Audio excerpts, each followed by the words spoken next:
Time is something we live our lives by. We want more of it, but then we waste it. We wish we could go back, rewind it, and live it over again. We want to know how it works and tinker with the idea of moving forward and backwards upon it, and we want to control it. Time orients us, so when we lose it, we're left with this jarring, blank space in our memory. Those missing minutes, hours, days can haunt us, but time isn't the most precious thing that can slip between our fingers and disappear forever. Across the world, thousands of people go missing every day, and in 1961, a housewife and mother of two from the suburbs of Lincoln, Massachusetts, was one of those people. 30-year-old Joan Risch goes missing under extremely strange and mysterious circumstances. Her case has never been solved, and she has never been found. But maybe that's the way she wanted it. Today on Dark Matters, the disappearance of Joan Risch.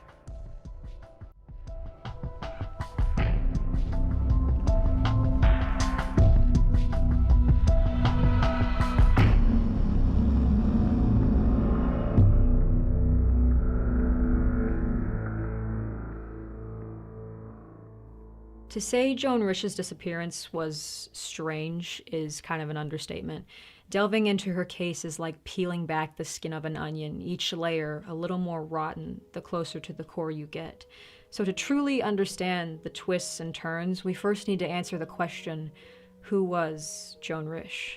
She was born in Brooklyn, New York as Joan Natress on August 4th, 1931, and was orphaned early in her life when her parents died in a suspicious house fire in 1940. Tragedy didn't seem to hold Joan back, though. She graduated with an English degree in 1952 and pursued work with a publishing company in New York, which was unsurprising to anyone who knew her, as she was always reading and writing in her free time. She then met and fell for Martin Risch, the executive director of a paper company out of Fitchburg, Massachusetts. They married, had 2 children, Lillian and David, and settled in Lincoln, Massachusetts, where Joan was a stay-at-home mom but remained active in her local League of Women Voters group. So what exactly went wrong? Joan had a happy marriage, no enemies, and was known for being a loving and devoted mother who would have done anything to protect her children. Keep all of that in mind as we dive into the circumstances surrounding Joan's last known day, and you'll understand why it's beyond strange. October 24th, 1961 is the last day Joan Risch is seen alive, and it starts off normal, but quickly descends into a series of events that have baffled investigators for over 50 years. At 6:50 a.m., Martin Risch departs from the family house on Bedford Street for Boston for an 8 a.m. flight to New York for business. From approximately 7 a.m. to 10:15 a.m., Joan makes breakfast for the children, tidies up, and takes her 2-year-old son David over to her neighbor, Barbara Barker's house, while she and 4-year-old Lillian go to the dentist. Joan has a cavity filled and makes another appointment for the 31st for additional work. After, Joan goes out, buys a gift for her husband and a bra for herself, and arrives home around 11 a.m. to find both her milk and mail have been delivered, but she doesn't see the milkman or the postman. She then picks up David from the neighbor and returns home, where inside she is met by W.F. Colburn, a driver for a dry cleaning service the Risches frequently used. He picks up 2 of Mr. Risch's business suits and has a short, normal conversation with Joan before leaving. Colburn later mentioned it was completely normal for Joan to leave her front door unlocked. So from about 11:30 to 1:50 p.m., the schedule runs like clockwork. Joan cooks lunch, puts David upstairs in his crib for a nap, and does the dishes while Lillian plays outside in the driveway with the neighbor's child, Douglas Barker. She then did some landscaping before returning inside. So here's where things deviate from the routine. At 1:55 p.m., Joan walks down the 60-foot driveway with both Douglas and Lillian. She walks them over to the Barker's house and drops the kids off at the swing set without telling Barbara. She tells Lillian, "I'll be back," before heading back to her home alone. About 20 minutes later, Barbara Barker sees a glimpse of Joan running from her car parked outside towards the garage, and she's carrying something red in her arms. Large trees block Barbara from seeing anything further. After 2:15 p.m., the rest of Joan's day, or life for that matter, becomes solely speculation based on evidence, eyewitness testimonies, and investigation. There was a little over an hour of time where no one sees anything out of the ordinary at the Risch residence. However, around 2:45 p.m. On Route 2A near the Risch residence, a witness spots a woman matching Joan's description wandering aimlessly along the side of the road, looking untidy. She was also hunching as if cold, but wearing a coat. The temperature was 52 degrees Fahrenheit at the time, and the witness also noticed a two-toned gray and blue sedan parked along Route 2A. Then at 3:20 p.m., a neighbor's daughter sees a dirty, two-toned gray and light blue sedan parked behind Joan's car in the Risch's driveway while walking home from school. A neighbor previously saw the same car in the drive 5 days earlier. At 3:40 p.m., Barbara walks Joan's daughter Lillian back to the driveway where she sees Joan's car, but no other vehicle. Thinking Joan is home, Barbara leaves Lillian all alone and goes into town to run errands. From 3:15 to approximately 4:25, there are various witnesses driving along Route 120A off of Route 2A who spot a woman, again matching Joan's description, walking close to a road construction site. She seems in a daze with her head downcast and appears to be cradling something against her abdomen. And there's blood running down the back and front of both of her legs. Despite this, no one stopped to help the woman, and sightings of her stopped after this point. Now back on Bedford Street at 4:15, Barbara arrives back home from shopping to find Lillian in her yard, confused and scared. So Lillian tells Barbara, "I can't find Mommy, and there's red paint on the kitchen walls." Sensing something off, Barbara goes to the Risch residence alone and finds the red paint isn't paint at all, but blood smeared on the walls and floor, and it's not just in the kitchen. It trails up the stairs to the second floor and to the master bedroom where David, in his crib, is crying.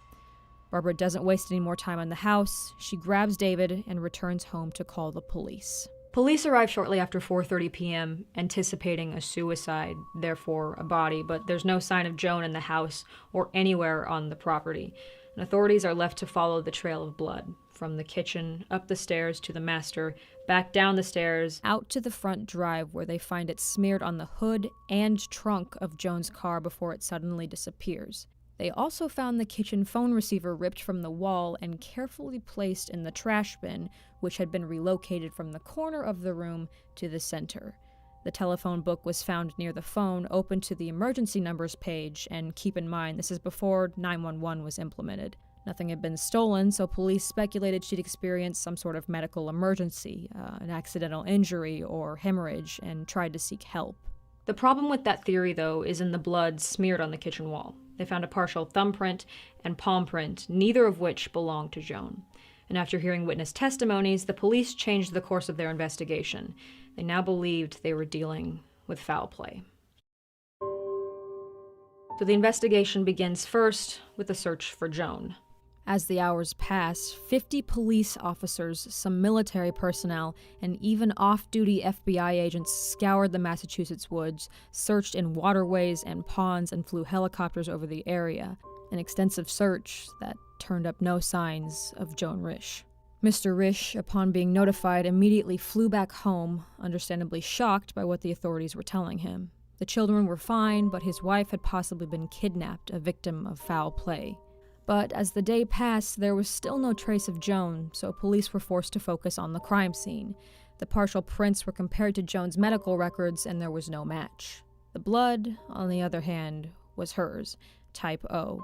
Police estimated that there was at least a pint throughout the house, and oddly enough, no footprints in the blood trail. So either they got lucky enough not to step in the blood, or they were meticulous.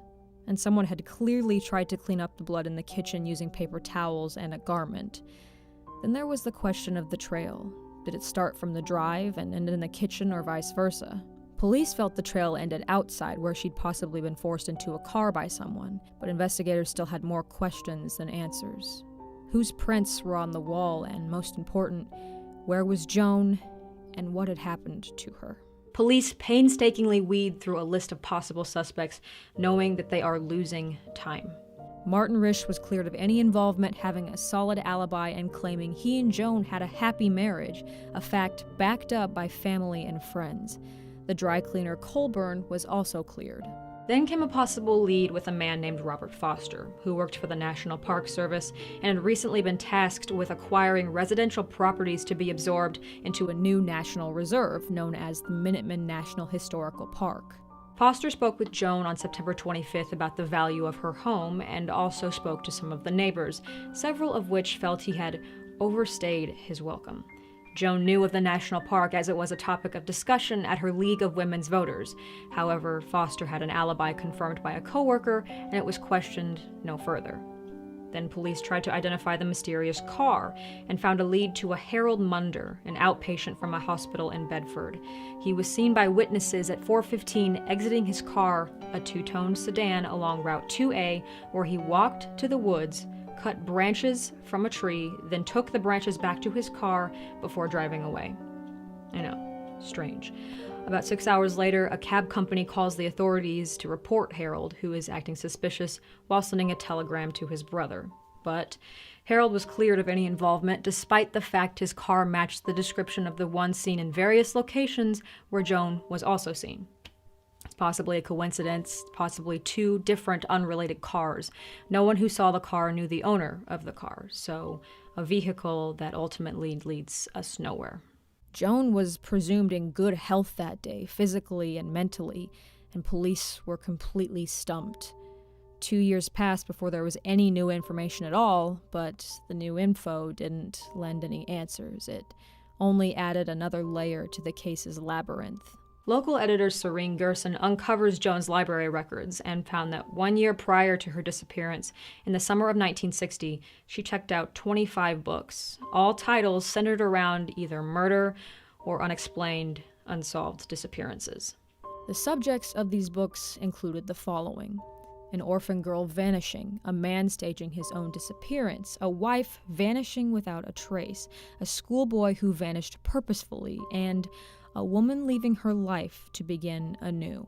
Her husband found nothing odd about this, though, and said that she simply loved a good suspense story.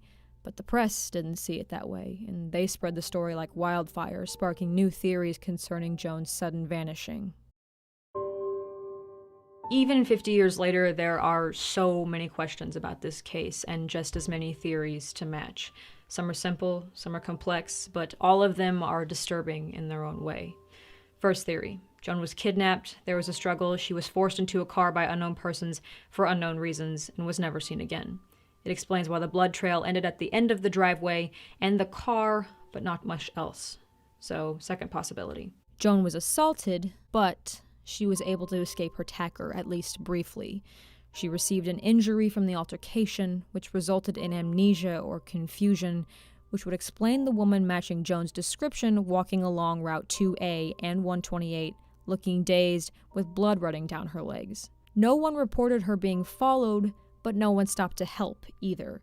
It is possible her attacker drove off, but happened upon her again along the side of the road and pulled over to finish the job, or intentionally sought her out. But we don't know why or who in this scenario, since there's no confirmed suspect. A third theory: Joan suffered some sort of self-inflicted injury, accidental or intentional, or a medical emergency like hemorrhaging, and as she lost blood, she became disoriented and wandered away seeking help, where she was seen walking along the side of the road before disappearing. Along the same lines, some think she suffered a mental break, even though she had no history of mental illness. But this theory doesn't explain the unidentified bloody prints on the walls or the trail ending at the driveway. It was possible she'd stemmed the bleeding by then, though. She was obviously able to walk some distance away from home. Fourth theory is where it starts to get strange. The New England Untold Stories group investigated the case and extensively interviewed those involved, and concluded Joan was murdered. But by who? They believe it was someone either in connection with or by William Barker, the husband of neighbor Barbara Barker. Though the society didn't state a motive, they believe Joan was killed and buried in a vacant lot in Lexington that was owned by the Barkers. Just a month after Joan's disappearance, the Barkers made plans to build on the lot, which, to my knowledge, has never been excavated. But William wasn't mentioned in any other source that I found, so take that as you will. Theory number 5, even stranger, is based purely on speculation. Joan was pregnant, unbeknownst to her husband, but didn't want a third child, so she arranged for a doctor to perform an abortion in the privacy of her home. Now, at this time, abortion was illegal and extremely dangerous for the mother, but it was still carried out in secret. Should things go wrong during the procedure and the mother die on the table, the abortionist's best option was probably to dispose of the body because A, they've killed someone performing an illegal service, and B, they will not only ruin their reputation, but face legal action and lose their medical accreditations. And again, they just killed someone. Some theorize this is what happened. During the procedure, something goes wrong. Joan is injured, and in a panic, she reaches for the emergency numbers, but the abortionist, fearing the consequences, rips the phone out of the wall and flees the property, or forces Joan into the car and drops her off on the side of the road. It explains the unidentified palm print on the wall and the unidentified car in the driveway. And curiously, a method of abortion used by some was by wire coat hanger, and police found a wire coat hanger atop Joan's car while investigating. Or was the coat hanger left behind by Colburn, the dry cleaner, a coincidental accident? But Martin Risch insisted that Joan wouldn't have been upset about a new child, and witness testimony of Joan's love for her children works against this theory. So we have theory number 6, which is loosely tied to 5. Joan was pregnant, but unaware and started having a miscarriage. She panics, tries to call for help, but loses too much blood. But whose prints are on the wall, and whose car was in the driveway? This theory involves no second person, and I think we're looking at 2 people. Theory number 7. Joan was unhappy and unfulfilled with her life as a stay-at-home mom and wanted a new beginning. Back then, you had to have actual proof of abuse or infidelity to obtain a divorce, so she instead researches disappearances and extensively plans her own, staging the crime scene in order to throw off authorities. If this is the case, she succeeded, as she's never been seen again, living or not. So then we have theory 8. While Joan was at the dentist, an intruder enters the home through her unlocked front door, which again, she often kept that way. Whatever their intention, they were upstairs when Joan arrived back home. Realizing the only exit was through the garage or out the front door, the intruder instead hid upstairs and remained there while Joan went about her day. While outside with Lillian and Douglas, Joan saw someone move in the window, or perhaps just sensed that her son wasn't alone in the house. Being cautious, she walks Lillian and Douglas to safety at the Barker's house without saying anything to Barbara, tells Lillian she'll be back, and returns home to do a thorough search. The intruder, meanwhile, sees Joan leave, sees his chance to escape, but is met with Joan in the kitchen. A struggle happens, the intruder flees, and Joan gets away, or is kidnapped and somehow ends up along the side of the road. But if this is the case, who was the intruder? Whose car was in the driveway? It couldn't have been theirs, as it wasn't present when Joan returned home. Could they have returned in their car in an attempt to clean up?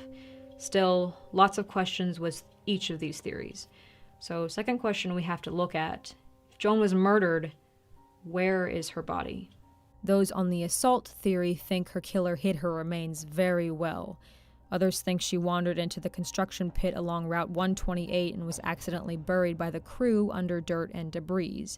If dead, no matter where Joan is, we certainly don't know. If Joan is alive, maybe some traumatic injury caused amnesia and even she is unaware of her identity. Or maybe she's just really good at disappearing. The third question leaves us feeling the most helpless. Why? No matter what happened to Joan Risch, we will probably never be able to answer this question. Since her disappearance, almost 55 years have passed, and no one is any closer to solving the case.